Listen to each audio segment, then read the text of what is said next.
तीन युवा अमेरिकी दोस्त माइक कुक, स्टैनली मे और पॉल स्मिथ अपनी छोटी बोट को एक रोमांचक सफर के लिए तैयार कर रहे थे। 1972 की गर्मियों का मौसम था और ये 20 साल के आसपास के तीनों दोस्त मैक्सिको के पश्चिमी तट की खोज करने के लिए बेताब थे। उनकी बोट कोई शानदार चीज नहीं थी, एक पुरानी बोट जिसका इंजन अक्सर खराब हो जाता था और जिसका बाल भी घिसा पिटा था, लेकिन उनके पास इतने ही पैसे थे और उन्हें इसी से काम चलाना था। जैसे ही वो कैलिफोर्निया के तट से निकले, उनमें से किसी को भी अंदाजा नहीं था कि आगे उनके साथ क्या भयानक घटना होने वाली है। जो एक बेफिक्र गर्मियों की सैर होनी थी, वो जल्द ही एक भयानक कहानी में बदल जाएगी। जेल, निराशा और एक डेयरिंग एस्केप की कहानी जो उनकी हिम्मत और चतुराई की परीक्षा लेगी। उनके सफर का पहला हिस्सा काफी अच्छा रहा। वो तट के किनारे किनारे आगे बढ़े, समुद्र तट की खूबसूरती पर मुग्ध होते हुए और अपनी नई आजादी का मजा लेते हुए। उन दिनों सीमा पर ज्यादा सख्ती नहीं थी, खासकर समुद्री यात्रा के लिए। अमेरिकी लोग बिना पासपोर्ट के मैक्सिको में आ जा सकते थे। हालांकि कोस्ट गार्ड की गश्त ड्रग तस्करों की तलाश में लगी रहती थी, लेकिन जैसे ही वो मजातलान शहर के पास पहुंचे, उनकी किस्मत पलटने लगी। बोट का इंजन जो पूरे सफर में रुक रुक कर चल रहा था, अब पूरी तरह से बंद हो गया। वो तट से थोड़ी दूर फंस गए और उनकी गर्मियों की मौज मस्ती की योजना खतरे में पड़ गई। जब वो अपने विकल्पों पर विचार कर रहे थे, एक लोकल टैक्सी ड्राइवर उनके पास आया और उन्हें कुछ हशीश बेचने की पेशकश की। कीमत उनके देश की तुलना में बहुत कम थी, लगभग 10 गुना सस्ती। उनके दिमाग में एक विचार आया, क्यों न अपने बचे हुए पैसों से बड़ी मात्रा में हशीश खरीदें, अमेरिका वापस जाएं, उसे अच्छे मुनाफे पर बेचें और उन पैसों से अपनी बोट ठीक करवाकर अपना सफर जारी रखें। ये एकदम सही हल लग रहा था। उन्होंने टैक्सी ड्राइवर को ढूंढा और कहा कि वो बड़ी मात्रा में हशीश खरीदना चाहते हैं। ड्राइवर मान गया और उन्हें गाड़ी में बैठने को कहा। जैसे जैसे वो शहर से दूर पहाड़ी रास्तों पर चढ़ते गए और ज्यादा से ज्यादा सुनसान इलाके में पहुंचते गए, तीनों दोस्तों को घबराहट होने लगी। कहीं उन्होंने कोई बड़ी गलती तो नहीं कर दी? क्या उन्हें किसी जाल में तो नहीं फंसाया जा रहा था? जैसे ही उनके मन में डर पैदा होने लगा, टैक्सी रुक गई। ड्राइवर ने उन्हें उतरने को कहा और वो डरते डरते उतर गए। कुछ तनाव भरे पलों तक वो वहां सुनसान पहाड़ी मैदान में खड़े रहे, हर पल ये सोचते हुए कि अब उन पर हमला हो जाएगा। तभी झाड़ियों में से एक आदमी निकला, एक किसान जो एक गधे को ले आया था जिस पर बोरियां लदी हुई थी। अमेरिकियों की आंखें फैल गईं जब उन्होंने देखा कि उनके सामने कितनी बड़ी मात्रा में हशीश थी। जाहिर था कि कोई गलत फहमी हुई थी। टैक्सी ड्राइवर ने समझा था कि वो पूरा माल खरीदना चाहते हैं। उन्होंने अपने $300 निकाले जो उनके पास बचे हुए सारे पैसे थे और समझाने की कोशिश की कि वो बस इतना ही खर्च कर सकते हैं। बहस शुरू हो गई। दोनों पक्ष एक दूसरे को पूरी तरह समझ नहीं पा रहे थे। आखिरकार गुस्से में आकर किसान ने उन्हें 6 बड़ी बोरियां दे दी और $300 ले लिए। अपने इस अचानक मिले बड़े माल से हैरान, लेकिन साथ ही इस खतरे से भी वाकिफ कि वो अब किस मुसीबत में फंस गए हैं, माइक, स्टैनली और पॉल ने शहर की ओर लंबी पैदल यात्रा शुरू की। हर एक के पास हशीश की 2 भारी बोरियां थीं। जैसे ही वो एक मोड़ पर पहुंचे, उनका सामना उनके सबसे बड़े डर से हुआ। सिर्फ 20 मीटर आगे सड़क के कोने पर एक पुलिस अफसर खड़ा था। ऐसे लगा जैसे वक्त थम गया हो जब वो अपने विकल्पों पर सोच रहे थे। माइक, जो हमेशा से ही इनफॉर्मल लीडर था, तुरंत एक फैसला लिया। उसने धीरे से कहा, चलते रहो, सामान्य तरह से बर्ताव करो। अगर हम अभी मुड़कर भागे तो वो पक्का शक करेगा। दिल धड़कते हुए वो पुलिस अफसर के पास से आराम से चलते हुए गुजरे, यहाँ तक कि दोस्ताना अंदाज में सिर भी हिलाया। सरप्राइजिंगली उसने उन्हें बिना किसी परेशानी के जाने दिया। अपनी बोट पर वापस आकर उन्होंने हशीश को साफ करने और उसमें से डंठल और बीज निकालने का कठिन काम शुरू किया। जब वो ये काम खत्म किए तो उन्होंने अनुमान लगाया कि उनके पास करीब 10 किलोग्राम शुद्ध माल था, एक बहुत बड़ा ढेर जो उन्हें घर पर एक छोटा मोटा खजाना दिला सकता था। लेकिन पहले उन्हें इसे कोस्ट गार्ड के कश्ती दलों से बचाकर ले जाने का कोई तरीका ढूंढना था। सर्फर होने के अपने अनुभव का इस्तेमाल करते हुए उन्होंने एक चालाक तरीका सोचा। उन्होंने अपने सर्फबोर्ड में से एक को ध्यान से खोखला कर दिया, अंदर का फोम निकालकर उसकी जगह कसकर हशीश भर दी। फिर अपने सर्फबोर्ड की रिपेयर टूल्स का इस्तेमाल करके उन्होंने बोर्ड को बहुत सावधानी से फिर से सील कर दिया, ऐसे कि कोई छेड़छाड़ का कोई निशान न दिखे। नंगी आंखों से देखने पर वो एक साधारण सर्फबोर्ड ही लगता था। अपनी चतुर छिपाने की जगह तैयार करके अब वक्त था घर की ओर निकलने का। लेकिन जब उन्होंने बोट का इंजन चालू करने की कोशिश की तो वो बिल्कुल काम नहीं कर रहा था। कई बार कोशिश करने के बाद वो थोड़ी देर के लिए चला और फिर बंद हो गया।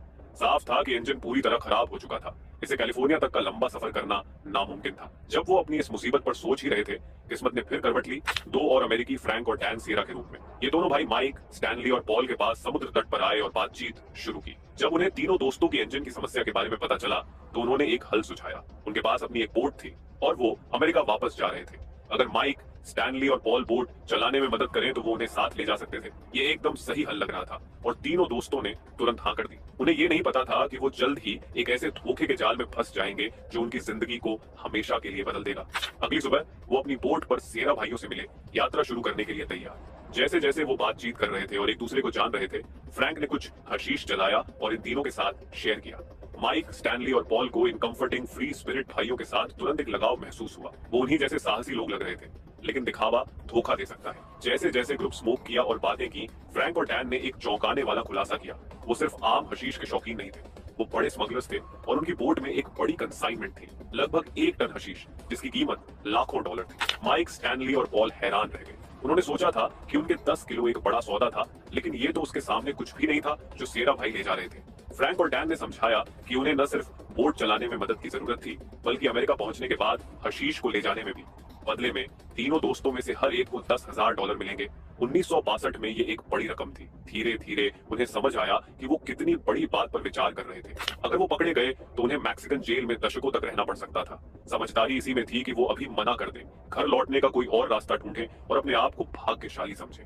लेकिन आसान पैसे का लालच उनके फैसले पर हावी हो गया। जाने कैसे वो भाइयों के प्रस्ताव को मान लेने पर राजी हो गए और इस तरह उनकी दुर्भाग्यपूर्ण यात्रा शुरू हुई। 1 हफ्ते तक वो मेक्सिको के तट के साथ साथ उत्तर की ओर चलते रहे, कोस्ट गार्ड के गश्ती दलों से बचने के लिए घुमावदार रास्ते अपनाते हुए। यात्रा शांतिपूर्ण, लगभग सुखद रही और वो मानने लगे कि वो वाकई में इसे पूरा कर लेंगे। फिर 7वीं रात को अचानक एक प्रॉब्लम आ गई। एक जोरदार टक्कर ने बोट को हिला दिया, सभी को जगा दिया। अफरा तफरी और भ्रम का माहौल बना, उसमें पानी तेजी से अंदर आने लगा। उन्होंने अंधेरे में किसी चीज से टक्कर मार ली थी, शायद एक चट्टान या कोई मलबा।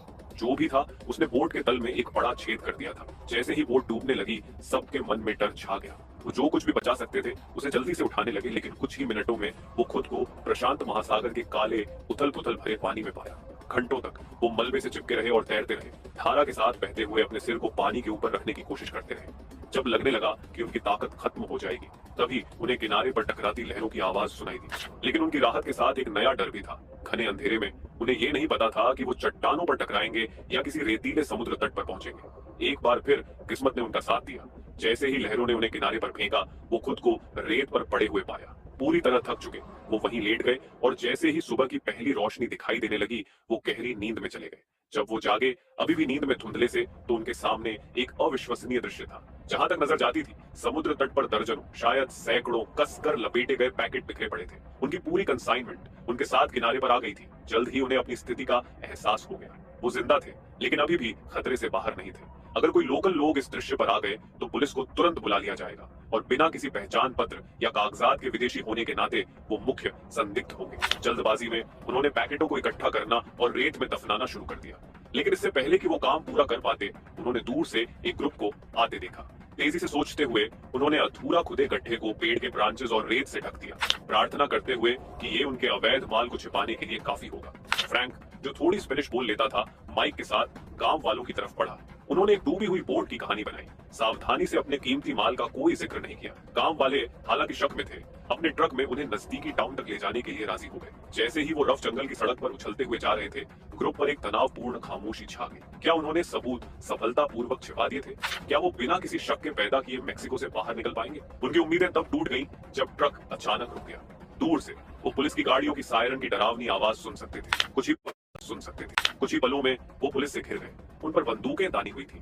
बचने का कोई मौका नहीं था। इस स्थिति से बात करके निकलने का कोई रास्ता नहीं था। जैसे ही उन्हें जबरदस्ती हथकड़ी लगाकर पुलिस की गाड़ियों में धकेला गया, उनकी स्थिति की हॉरर उन पर छाने लगी। उनका बड़ा रोमांच एक अचानक और भयानक अंत पर आ गया था। पुलिस स्टेशन में उन्हें अलग अलग कर दिया गया और बहुत पूछताछ की गई। अपनी कहानी पर टिके रहने और एक साधारण बोट एक्सीडेंट का बहाना बनाने की उनकी पूरी कोशिश के बावजूद जल्द ही ये स्पष्ट हो गया कि अधिकारी उनकी बात नहीं मान रहे थे। एक एक करके उनके सामने कबूलनामे के कागज रखे गए, स्पेनिश में लिखे दस्तावेज जिन्हें उनमें से कोई भी पढ़ नहीं सकता था। जब उन्होंने हस्ताक्षर करने में हिचकिचाहट दिखाई तो पूछताछ ने एक डरावना मोड़ ले लिया। धमकियां दी गईं, उनके चेहरे के सामने बंदूकें लहराई गईं। ये साफ हो गया कि हस्ताक्षर करना कोई अनुरोध नहीं था, बल्कि ये एक मांग थी। कोई और विकल्प न होने के कारण पांचों ने कबूलनामों पर हस्ताक्षर कर दिए, ये जानते हुए भी कि वो अपनी किस्मत को खुद सील कर रहे थे। उनके सबसे बुरे डर सच हो गए जब उन्हें तुरंत पास की एक जेल में शिफ्ट कर दिया गया, एक ऐसी जगह जो अपनी कठोर परिस्थितियों और खतरनाक कैदियों के लिए कुख्यात थी। जैसे ही उन्हें गेट के अंदर ले जाया गया, उनकी नई रियलिटी का पूरा भयानक रूप उन पर छाने लगा। ये कोई साधारण सुधार केंद्र नहीं था जहां व्यवस्थित सेल और स्ट्रक्चर्ड रूटीन होती है। ये एक कानूनहीन जंगल के समान था जहां नए आने वालों को सचमुच भेड़ियों के बीच फेंक दिया जाता था। गार्ड्स ने बस मुख्य गेट खोला, उन्हें अंदर धकेल दिया और उन्हें अपने आप संभलने के लिए छोड़ दिया। जेल का आंगन लोगों की भीड़ से भरा हुआ था, अपनी क्षमता से कहीं ज्यादा भरा हुआ। जैसे ही वो अंदर गए, सभी की नजरें उन पर टिक गईं। शिकारियों के बीच ताजा मांस। सिर्फ उनकी संख्या की वजह से ही वो तुरंत हमले का शिकार होने से बच गए। यानी ये 5 लोग थे, इसलिए तुरंत हमला नहीं हुआ। अगर वो अकेले या कम लोग होते तो तुरंत इन पर हमला हो सकती थी। ज्यादातर कैदी कठोर अपराधी थे, नशेड़ी, गैंग के सदस्य और इससे भी बदतर। अमेरिकी बिल्कुल अलग दिख रहे थे। वो आसपास के लोगों से बात भी नहीं कर पा रहे थे। किसी तरह उन्होंने एक खाली सेल ढूंढ ली और उसके अंदर एक साथ बैठ गए, इस पूरे सपने को समझने की कोशिश करते हुए जिसमें वो अब फंस गए थे। पहली रात उनकी जिंदगी की सबसे लंबी रात थी। सोना नामुमकिन था क्योंकि वो जागते रहे, जेल में गूंजती हिंसा और निराशा की आवाजें सुनते रहे। वो जानते थे कि उनका जिंदा रहना भी तय नहीं था। कई अमेरिकी मैक्सिकन जेलों में गए थे और कभी वापस नहीं आए थे। लेकिन जैसे जैसे शुरुआती सदमा कम होने लगा, उनके विचार भागने की ओर मुड़ गए। जेल कठिन हो सकती थी, लेकिन ये अव्यवस्थित और खराब तरीके से चलाई जा रही थी। निश्चित रूप से ऐसी कमजोरियां होंगी जिनका वो फायदा उठा सकते थे। जैसे ही उनके कैद के पहले पूरे दिन की सुबह हुई, उन्होंने एक योजना बनानी शुरू कर दी। उनका पहला कदम जेल के लेआउट को ध्यान से देखना था। उन्होंने देखा कि इसके चारों ओर 2 दीवारें थी। एक अंदरूनी दीवार जो लगभग 8 मीटर ऊंची थी और जिसके ऊपर तेज कांच के टुकड़े लगे थे, और एक बाहरी दीवार जिस पर हथियारबंद गार्ड गश्त लगाते थे। ऊपर चढ़कर जाना स्पष्ट रूप से संभव नहीं था, इसलिए सिर्फ एक ही संभावना बची थी, नीचे से सुरंग खोदना। ये विचार बेहद डरावना था। उनके नीचे की जमीन मिट्टी नहीं बल्कि ठोस कंक्रीट थी। उनके पास कोई टूल नहीं था, सुरंग खोदने का कोई अनुभव नहीं था, और ये भी नहीं पता था कि उन्हें कितनी दूर तक खोदना होगा। लेकिन उनके पास एक चीज थी, एक अनोखी जगह से मिली प्रेरणा। सब लोगों ने द ग्रेट एस्केप देखी थी, जो 1963 की एक क्लासिक फिल्म थी। ये फिल्म दूसरे विश्व युद्ध के दौरान जर्मन कैदी प्रिजनर ऑफ वॉर कैंप से सुरंग खोदकर भागने की सच्ची कहानी पर आधारित थी। उन्होंने सोचा, अगर वो लोग सिर्फ कुछ जुगाड़ू टूल्स और हिम्मत से आजाद हो सकते हैं, तो हम क्यों नहीं। उनकी पहली चुनौती थी जरूरी टूल्स जुटाना। माइक ने चालाकी से जेल की दीवार की मरम्मत के काम से एक छोटा सा पत्थर चुरा लिया। ये उनका हथौड़ा बन गया। खोदने के लिए उन्होंने एक दूसरे कैदी से सौदा करके एक बटर नाइफ हासिल किया। बहुत अच्छा नहीं था, पर काम चला लेना था। उन्होंने अपने सेल में बाहरी दीवार के पास एक जगह चुनी। एक बेड को वहां खिसका दिया गया ताकि वो जगह ढक जाए, और उन्होंने एक चादर से एक छोटा सा टेंट बना लिया ताकि जो भी खोद रहा हो वो छिपा रहे। उन्होंने एक निगरानी सिस्टम भी बनाया जिसमें हमेशा कम से कम 2 लोग गार्ड्स की नजर रखते थे। काम बहुत मुश्किल और धीमा था। वो बारी बारी से पत्थर और चाकू से कंक्रीट पर हमला करते, एक ऐसा छेद बनाने की कोशिश करते जो उनकी सुरंग का प्रवेश द्वार बन सके। आवाज की हमेशा चिंता रहती। उन्हें अपना काम सही समय पर करना पड़ता, सिर्फ तब जब बाहर का शोर उनकी आवाज को छिपा सके। 6 लंबे हफ्तों तक उन्होंने चुपके काम किया, धीरे धीरे अपने छेद पर प्रोग्रेस करते हुए। आखिरकार वो कंक्रीट के फर्श को तोड़ने में कामयाब हुए। लेकिन उनकी खुशी जल्द ही मायूसी में बदल गई जब उन्होंने देखा कि नीचे क्या था। सूखी, आसानी से खोदी जा सकने वाली मिट्टी नहीं, बल्कि गीली, चिपचिपी पानी से भरा कीचड़। हार न मानते हुए उन्होंने अगले 3 दिन पानी को बाहर निकालने और जमीन को सुखाने की कोशिश में बिताए। लेकिन जल्द ही साफ हो गया कि उनकी कोशिशें बेकार थी। वो जितना भी पानी बाहर निकालते और ज्यादा पानी आ जाता। जेल के नीचे की मिट्टी पूरी तरह से पानी से भरी हुई थी। जब उन्हें एहसास हुआ कि उनका प्लान नाकाम हो गया है, तो निराशा छा गई। उन्होंने छेद को बंद कर दिया, बेड को वापस अपनी जगह पर रख दिया और इस कड़वी सच्चाई को मान लिया कि वो शायद सालों या फिर अपनी पूरी जिंदगी इस नरक में बिता सकते हैं। जो दिन आए वो अब तक के सबसे अंधेरे दिन थे। सुरंग की परियोजना के बिना जो उनके दिमाग को व्यस्त रखती थी और उन्हें उम्मीद देती थी, उनकी स्थिति का दबाव उन पर भारी पड़ने लगा। हर दिन घसीटता हुआ बीतता, हर दिन पिछले दिन से ज्यादा बुरा और आत्मा को कुचलने वाला लगता। वो जेल के आंगन में बेमतलब घूमते, उस बढ़ती पागलपन से बचने की कोशिश करते जो कई कैदियों को अपना शिकार बना लेता था। इसी पूरी निराशा की हालत में किस्मत ने एक बार फिर दखल दी।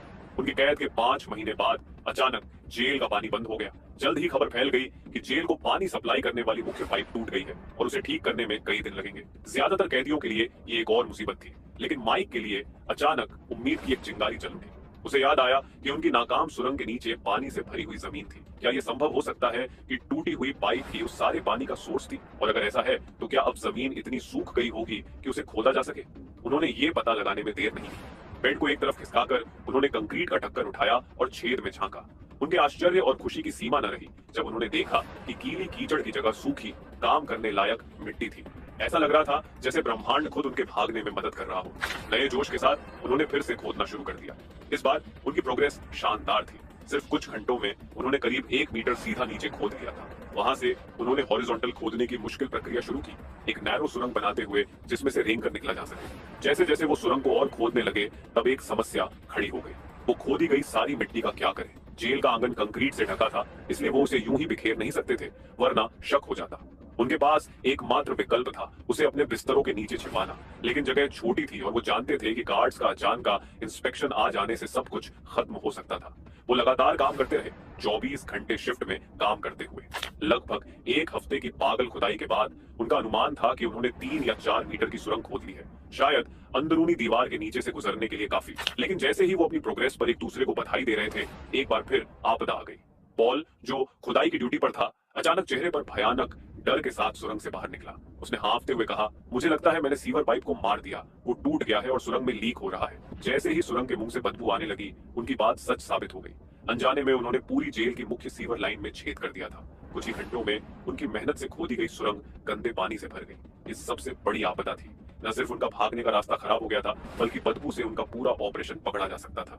अगर गार्ड्स को इस समस्या की भनक लग गई, जो कि वाकई में हो सकता था, और वो जांच करने आए, तो सब कुछ खत्म हो जाएगा। उन्हें जल्दी से कोई हल निकालना था, लेकिन उनमें से कोई भी गंदगी और खतरे से भरी सीवेज वाली सुरंग में जाने को तैयार नहीं था। तभी उन्हें बेनी याद आया, एक अमेरिकी कैदी जिससे उन्होंने पिछले महीनों में दोस्ती कर ली थी। बेनी एक नशेड़ी था, जो आमतौर पर जेल में जो भी ड्रग्स मिल जाती थी, उन पर हाई रहता था। पांचों दोस्तों ने सोचा कि वो शायद टूटी पाइप को ठीक करने के इस भयानक काम के लिए मजबूर हो जाएगा। वो सावधानी से बेनी के पास गए, उसे अपनी मुसीबत समझाई और एक लुभावना इनाम देने की पेशकश की। उनके साथ भागने का मौका और आजाद होने के बाद काफी पैसे और ड्रग्स। बेनी शुरू में हिचकिचाया, कच्चे मल में घुसने के ख्याल से ही उसे घिन आ रही थी, लेकिन आजादी का वादा और अपनी पसंद की ड्रग की अनगिनत सप्लाई का लालच बहुत ज्यादा था। उसने आखिरकार कहा, ठीक है, मैं करूंगा।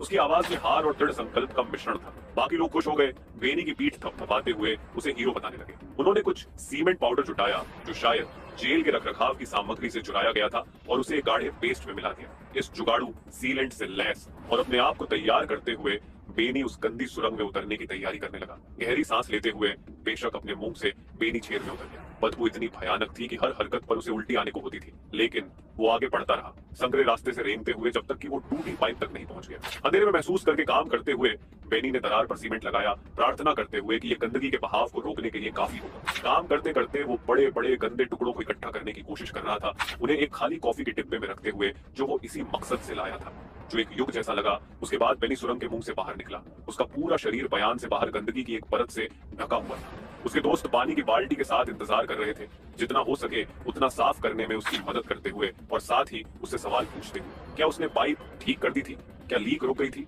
बेनी ने उन्हें आश्वस्त किया कि उसने अपनी पूरी कोशिश की है और सीमेंट काम कर रहा लग रहा था। इसके साथ उसने अपने आप को उनकी भागने वाली टीम का छठा सदस्य बना लिया था। वो कई दिनों तक चिंता के साथ इंतजार करते रहे, सुरंग को सूखने का समय देते हुए। सबसे खराब नमी के सूख जाने के बाद भी बदबू लगभग असहनीय रही, लेकिन कम से कम वो फिर से खुदाई शुरू कर सकते थे। अब समय बहुत कम था। जितना ज्यादा वक्त वो सुरंग को पूरा करने में लगाते, पकड़े जाने का खतरा उतना ही बढ़ता। उन्होंने अपनी कोशिशों को दुगना कर दिया, लगभग 24 घंटे शिफ्ट में काम करते हुए। दिन ब दिन वो आजादी के करीब पहुंचते गए। सुरंग धीरे धीरे अंदरूनी दीवार के पार और दो बाधाओं के बीच की जगह में फैलती गई। अपनी प्रोग्रेस का अंदाजा लगाने के लिए माइक ने एक छोटी लकड़ी की बांसुरी और एक आईने का इस्तेमाल करके एक सादा पेरिस्कोप बनाया। इस चालाक उपकरण की मदद से वो सुरंग के अंदर से जमीन के ऊपर की सतह को देख सकते थे। जैसे ही वो बाहरी दीवार के करीब पहुंचे, माइक सुरंग के अंत तक रेंग कर गया और सावधानी से अपने बटर नाइफ से एक छोटा सा छेद बनाया। पेरिस्कोप डालकर वो खुशी से उछल पड़ा जब उसने देखा कि वो वाकई आखिरी बाधा को पार करने से बस कुछ मीटर दूर थे।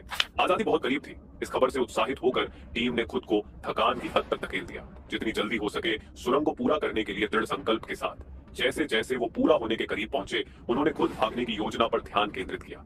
ये काम मुख्य रूप से फ्रैंक और डैन सियरा के जिम्मे था, जो सालों से मेक्सिको में रह रहे थे और जिनके बाहर संपर्क थे। डैन ने उनके भागने की योजना वाली रात को जेल के पास एक तय जगह पर 2 कारों का इंतजाम किया।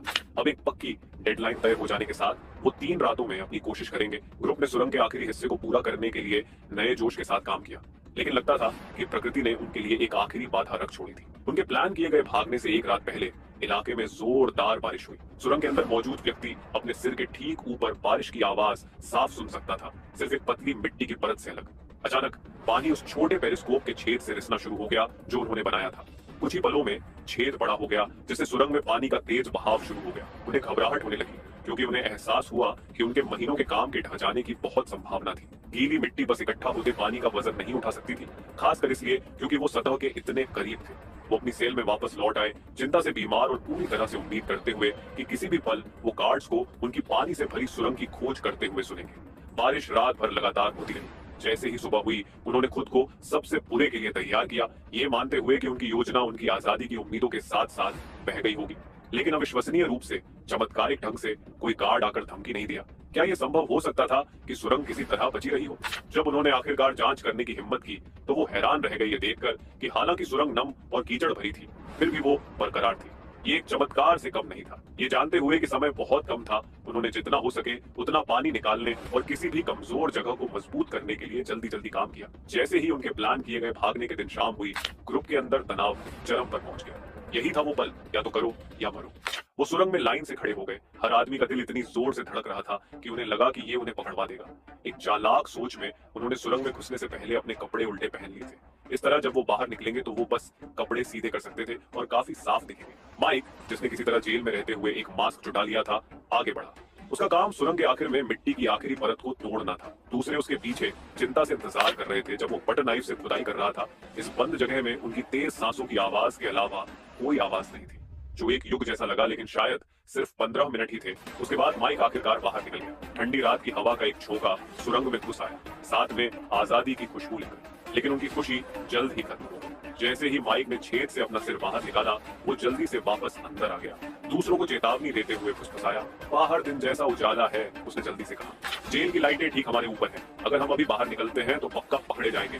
धीमी आवाज में बहस शुरू हो गई। क्या उन्हें पीछे हटकर एक बेहतर मौके का इंतजार करना चाहिए? लेकिन वो जानते थे कि कारें उनका इंतजार कर रही हैं और कोई गारंटी नहीं थी कि सुरंग के पकड़े जाने से पहले उन्हें एक और मौका मिलेगा। आखिर में उन्होंने फैसला किया कि आगे बढ़ने के अलावा कोई चारा नहीं है। एक एक करके वो छेद से बाहर निकले, तुरंत ही बाहरी दीवार से चिपक गए ताकि पकड़े न जाएं। जब सभी 6 बाहर आ गए तो माइक, जो अभी भी आगे था, सावधानी से कोने से झांका ताकि स्थिति का जायजा ले सके। जो उसने देखा उससे उसका खून जम गया। सड़क तक पहुंचने के लिए उन्हें सीधे जेल के मुख्य गेट के सामने से गुजरना होगा, जहां गार्ड तैनात थे। ये एक असंभव काम लग रहा था, लेकिन तभी माइक को एक ऐसी चाल याद आई जो पहले उनके काम आई थी। उसने दूसरों से फुसफुसाते हुए कहा, याद है जब हम उस पुलिस वाले के सामने से हशीश लेकर गुजरे थे? हमें अभी भी वही करना होगा। ऐसे चलो जैसे हम यही के हो। यही हमारा एकमात्र मौका है। सांस रोके उन्होंने अपने कपड़े सीधे किए, जितनी मिट्टी हो सके झाड़ी और चलना शुरू किया। हर इंस्टिंक्ट उन्हें भागने के लिए चिल्ला रहा था, लेकिन उन्होंने खुद को एक स्थिर, बिना जल्दबाजी वाली चाल बनाए रखने के लिए मजबूर किया। उन्होंने प्रार्थना की कि धुंधली रोशनी में, अब जब उनके कपड़े काफी साफ थे, उन्हें देर रात घर लौटते लोकल लोगों के रूप में समझा जाए। अविश्वसनीय रूप से उनकी बेहद साहसी योजना काम कर गई। वो सीधे जेल के गेट के सामने से गुजर गए।